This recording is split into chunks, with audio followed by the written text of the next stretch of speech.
Hey, good afternoon to you on this Thursday afternoon. Enough of a change from the forecast data, and it's not the best news.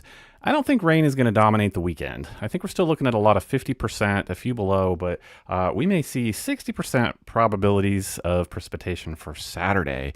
And I'm keeping an eye on Sunday. So I think overall things are just inching up a little bit toward the weekend.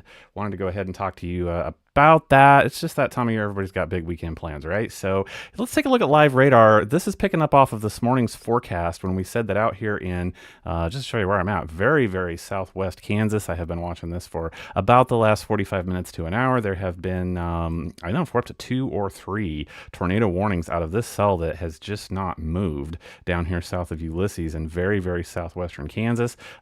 Get this, it's dropped some 3-inch hail, I think, back here around the town of Mantor just a little bit ago. So things kicking off right on schedule out there in southwest Kansas. Getting a little closer to home, I'll load up the Topeka radar just to show there are just a few little blips on radar. I think they're really, really elevated, the data suggests today. So I don't think anybody is seeing too much of anything, and certainly not over here closer to Kansas City. And so how things will play out, it's not a significant change from this morning's forecast, and this is how this works overnight.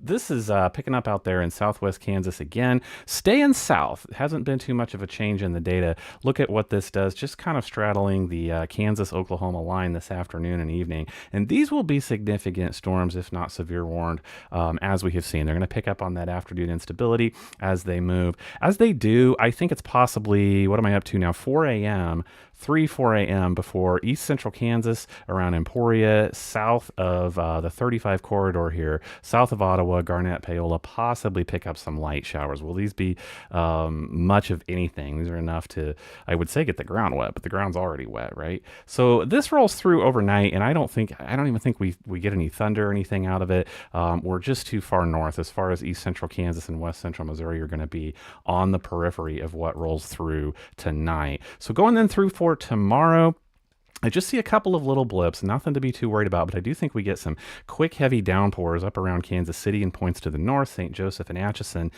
This will now be early afternoon, Friday afternoon. This is 2 p.m. So just a few things rolling through right up here along the I-70 corridor.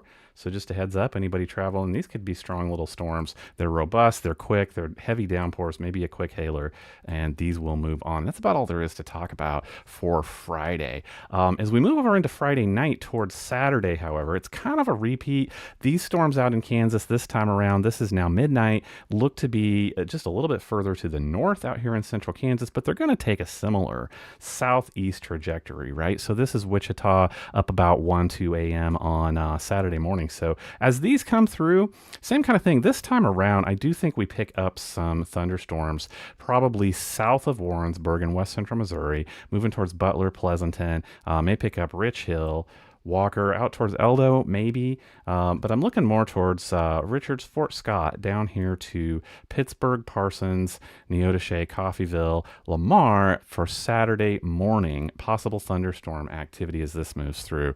Clustered stuff up here in west central Missouri, but instability is there. So we're going to watch this for Saturday morning for some potential thunderstorms, possibly a severe weather statement talking about possibly some small hail in with these thunderstorms as well, but they could get up to severe warning criteria. So this is again Saturday morning. Then these move out towards Saturday afternoon. Sunday remains uncertain, and we're just going to have to keep an eye on it. I talked to you this morning about the uncertainty of this weather pattern with those quick little PVs popping up and changing things. So, but Sunday, this is a little bit more solid. This is really not talking about that. Notice with me on the surface chart, big area of low pressure up in Canada, and look at the trailing cold front draping across our area. So this is predicted to work its way south and east, similar to a setup that we had just a few days ago, which would be a great place for some convection to pop moving through Sunday. But I don't really have anything saying that yet. We will see. So the potential is there. I think there's, some 15-20% probabilities out there right now, and that seems reasonable for now. So looking more at Saturday morning into maybe about Saturday noon. Sunday, kind of a question mark. Going to hopefully Going to hopefully say, I think it's clear for now, but we will be checking on that again in the morning. Let's check severe weather outlooks. A little change today, making it a double barrel weather outlook for some of the stuff that we've seen out there in southwest Kansas. Definitely justified out there on that front for sure. Here we are looking at Thursday tonight. This is tonight, just zooming in. I got a little ahead of myself. So there we are. That's been up to an enhanced risk, 3 out of 5. That's why I put that one in there. That wasn't the case this morning. Here's Friday now, 2 out of 5 still, mostly southern Kansas all along the border. Saturday now, this is where we pick up those morning thunderstorms with that marginal risk, 1 out of 5, now covering for Saturday, east central Kansas, stretching over here into west central Missouri as well. So we'll be keeping an eye on that as well as Sunday. So things are inching upward. It's just that time of year. We're just going to have to put up with this unstable weather pattern. Still do see a calmer trend and a little bit warmer, drier trend headed toward next week. We may just have a little bit more rain to get through this weekend. I will keep you posted. Be talking to you in the morning for sure. Have a great night.